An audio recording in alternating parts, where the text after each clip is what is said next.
Conversation. Ikiganiro. Dr. Joy. Wiriwe Joy. Where are you going? Uragana he? I'm going to the shop.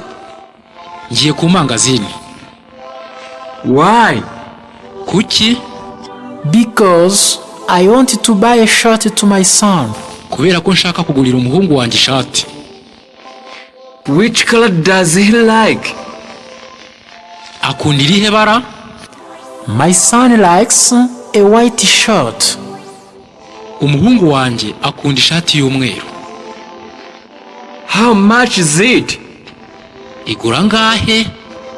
It is 2,000 francs. Igura amafaranga 2,000. And how much is a pair of trousers? Ipantaro yigura ngahe? It is 5,000 francs. Igura amafaranga 5,000. Thank you, Joy. Be quick. Urakoze Joy. Ngaho ihute. You are welcome, Peter. Urakoze nawe Pete.